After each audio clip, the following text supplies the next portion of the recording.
All right, people, we got some good news, but also with a sinister twist. Gary Gensler, that old sly fox, of the SEC has dropped the lawsuit against Brad Garlinghouse and Chris Larson, resulting in a true victory for Ripple fans. That's right, we have seen Ripple win the lawsuit entirely, and the true moon value of XRP. And man, did it moon all the way up to 51.9 cents. But mostly that's because Bitcoin's at like $29,000 right now. That's probably why it actually went up, although it did go up more than other coins. It mooned like 5 more percent. So there's your true value of XRP with all the lawsuit baggage removed. 52 cents. Very, very nice moon price. But regardless of that, I don't think the SEC actually dropped this lawsuit out of the goodness of their hearts or because they actually were like, we don't really have any reason to have this lawsuit. We're going to drop it. No, they would have actually kept going at it had it not been for this one sinister reason. And you know what that sinister reason is? Think back, way back, like 2 months back. It's a long time in crypto land, but 2 or 3 months back. Remember when they originally lost the first judgment, they didn't agree with the judge. And subsequently, they were desperate to actually get it appealed because the SEC knew that it would actually affect all the other judgments. And even though a lot of XRP maxis argue with me that like, oh, it's not going to set a precedent in the industry, it's not going to affect other cryptos, that's not how the SEC saw it. And that's really not how any other lawyers saw it either. It's really not how the SEC saw it. And in their emergency interlocutory appeal, one of the reasons was like, hey, there are other cases that are hinging on this case.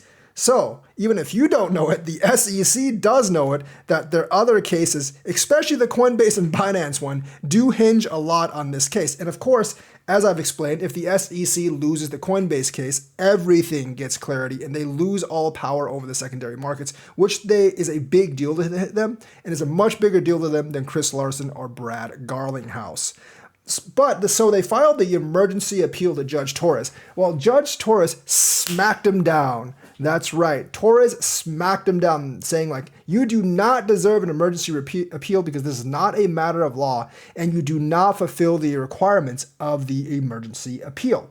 So since they got denied the emergency appeal, they have to go through the regular appellate method, be like the rest of us peasants to go through the regular method. So what does that actually entail? Well, if you want a regular appeal, you have to finish the lawsuit first.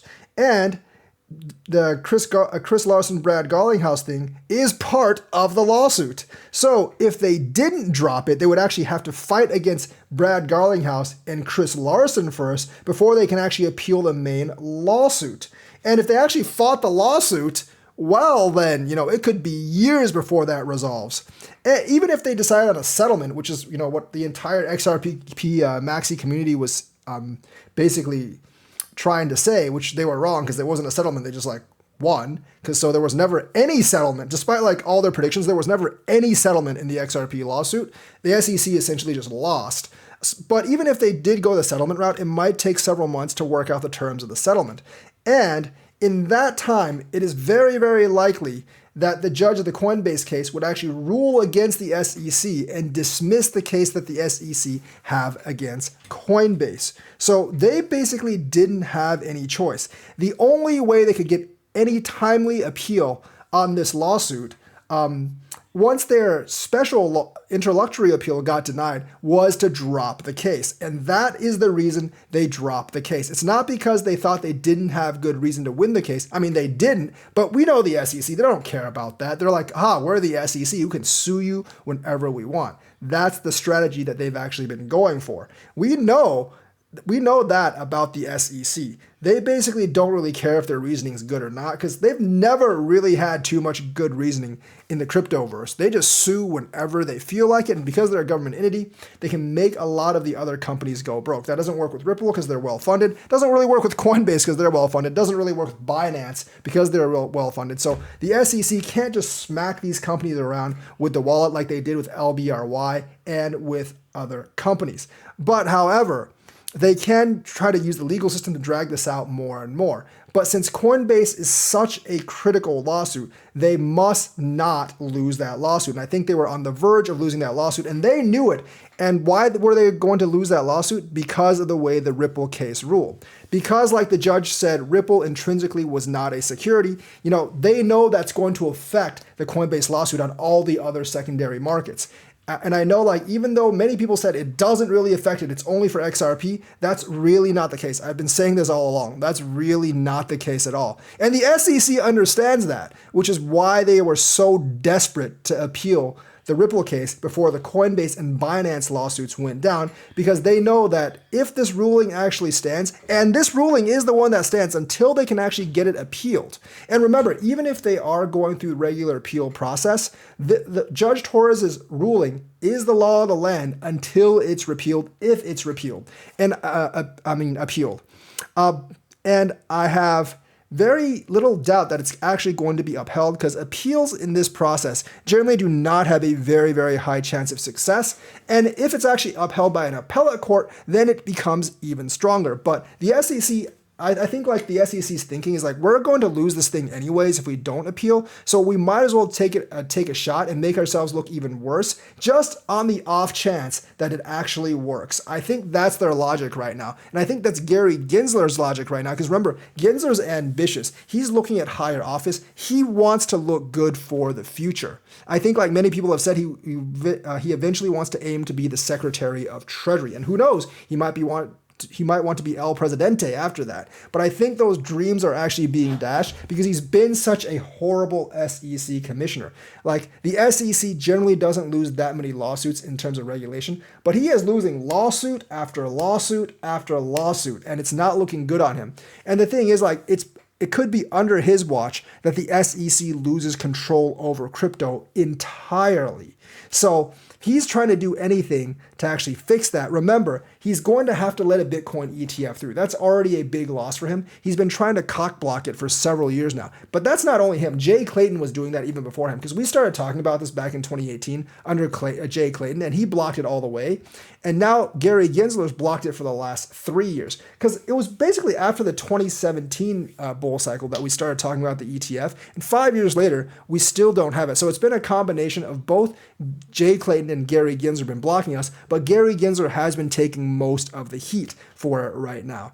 And of course, they just lost the Grayscale lawsuit. So already in one big instance, he's basically lost everything. And they decided not to appeal the Grayscale lawsuit because they knew that there was no chance of winning. So they must think they have at least a small chance of winning this one. I don't think the chance of winning is very great, but it's enough for them to actually drop the Brad Garlinghouse and Chris Larson lawsuit. I think they were going to disgorge probably several $1 million from Brad Garlinghouse and Chris Larson. But this thing about not letting Coinbase say all these coins are not securities is a much greater importance to them than that. So I think that's the sinister reason they dropped the Brad Garlinghouse, Chris Larson lawsuit. It's because they want to appeal the main lawsuit. Once again, I don't think the appeal will work. Generally, these appeals don't work because in an appeal, remember, you can't submit any additional information. You just have to appeal to a higher court. You basically just have to appeal to a higher court and hope the higher court thinks the lower court made the wrong decision and reverse the decision. But because they can't present any more information, and because, the information they did present in the first place kind of sucked, and there's all the Hinman stuff coming out with the SEC's corruption, I don't actually think the SEC is on very good grounds right now. And plus, judges are really getting tired of the SEC. They're putting the smackdown on Gary Gensler and his goons. So they're just not faring very well right now. And I think they're getting really, really desperate. And that's they're getting desperate enough to actually drop this lawsuit because it doesn't really, and there was I think they had very little confidence they were going to win this one anyways. And since the other one's just a much bigger deal and they have just as little chance of winning that one as this one, they decided to go after the bigger fish. But I think in the end, it's going to just make them look really bad to the public. They're going to lose basically everything. I think they're going to lose the appeal. If they even get it on time, they're going to lose the Coinbase lawsuit. They're going to lose the Binance lawsuit, at least the securities part of it. The fraud part of it, I'm not going to comment on. They actually might win that one. But the securities part of it, they're actually going to lose. And basically, they're just going to get their ass all around kicked, and it'll be all on Gary Gensler. And I think that would probably do it for any higher political ambitions that he has. So that's what I have to say. Like and subscribe, hit that bell notifications button. Thank you, and have a nice day.